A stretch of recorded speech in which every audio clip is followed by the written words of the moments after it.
This time we're going to take another look at Pleasant Unity, and we're looking down from the sky with the help of Google Earth, and I'm going to take this little guy and bring him over here and drop him down just about here, and hold on, we're going to go down. Hang on now. Now we're looking the wrong direction, but we're going to spin around 180 degrees. So again, hang on.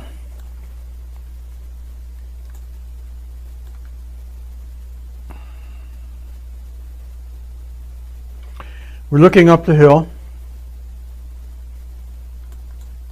We're looking east on Route 130. 130 meets into 981 up here.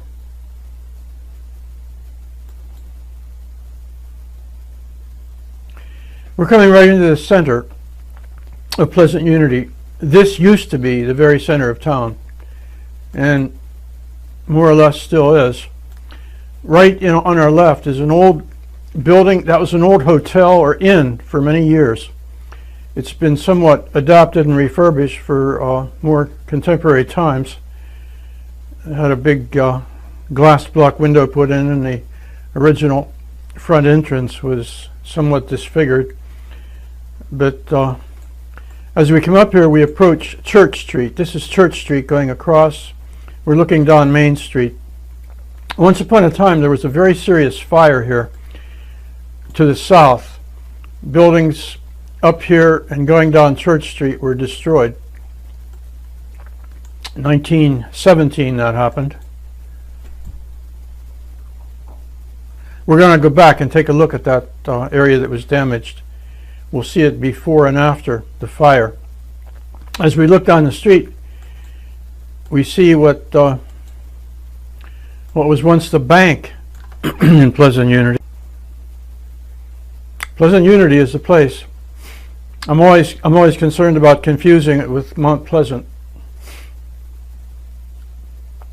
which is a bit south.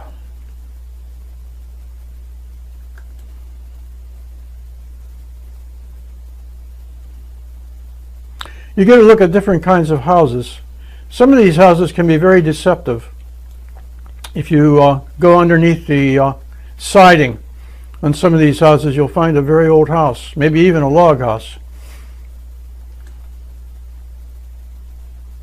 As we get on the street, we run into the Country Cafe, which is run by Susie Saxton. And Susie keeps a good collection of interesting historical pictures and memorabilia. And we were down here talking to her. She helped us to copy some of the pictures, and she helped us with some information that helped us put together our story of something about the past of Pleasant Unity. And we're going to push another button here and let this shut down so that we can start to show you some pictures that we got from Susie at the Country Cafe.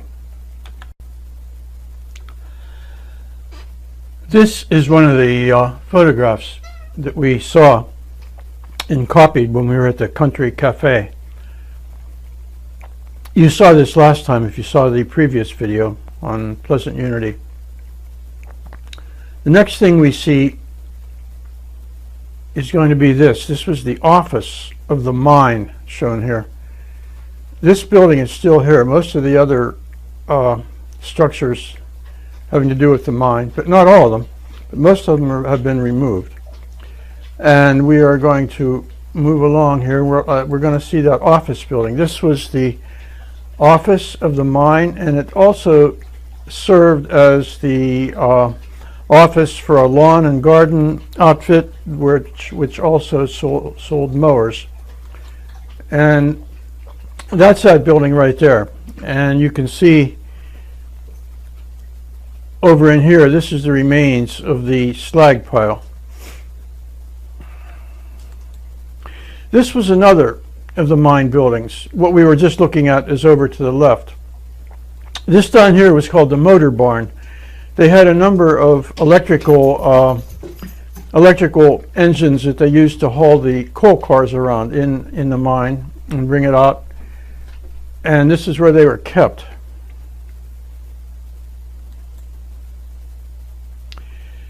Now I want to magnify this a little bit to make it more understandable.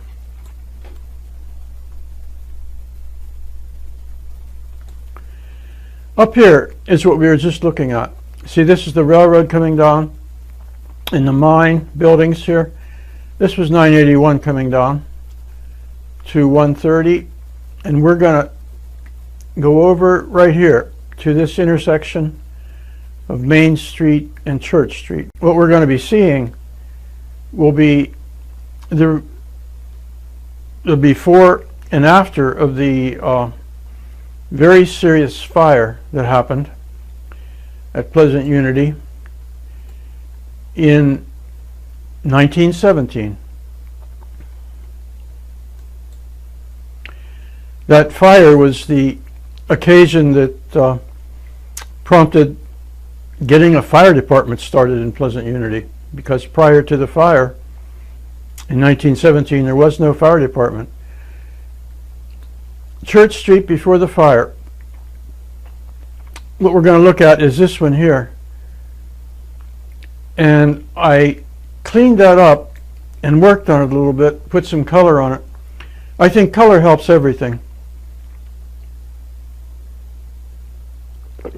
I don't know that everything here was destroyed by the fire. I'm not sure that the church was, but I think a lot of this stuff was. And it wasn't just on Church Street that the fire damaged. The fire, there was a great concern that the whole town might be destroyed, and dynamite was brought in.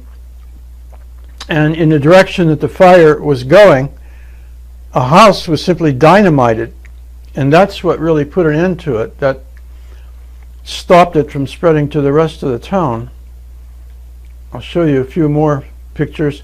This building here will be the next thing you see, only a rather very unfortunately poor photo of it. This building here too. I don't know that the church was.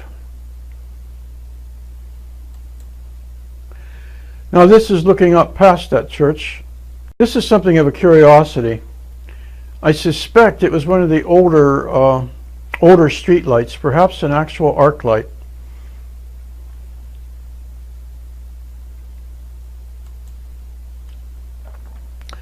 This is present tense. This is today, looking down Church Street. That's the road that goes down to Mount Pleasant. I have to be careful. I'm often confused Mount Pleasant and Pleasant Unity. They're not the same places. This building here has the look to me of something that was built after the fire. Somebody who knows more about the circumstances there may fill me in. I wouldn't mind some information. I certainly am not an expert on the subject. Now, this is an older map going back to 1867, but it helps to show where we were. We were right at this intersection looking south down Church Street, and this map was made before a lot of the structures were built on Church Street that were destroyed by the big fire in 1917. As you look at the people in the business directory, you see a number of people: Warden, Huffman, a number that show up often dealing with Pleasant Unity is Chambers. Outside of Pleasant Unity a bit, they had a woolen factory. They were advertising as manufacturers of blankets, flannels, etc., various woolen goods. Here's another Chambers, who is a tanner and dealer in leather. Here's a guy who is a potter. He made earthenware. They were making that stuff right there. You know, we think of, in contemporary times, I think the young kids must think that everything comes from China because you see everything with a label on it from China. But things were not so once upon a time. I'm just showing the town. I spun it 90 degrees so I could show you a bit of what was happening. People making things. Here's Mr. Poor. He was a cooper. Coopers made barrels. Here's William Gardner. And he had a pottery going. Here was his pottery over here, making earthenware. A man named Walters was a gunsmith. He had a shop right here. You see a lot of the townspeople.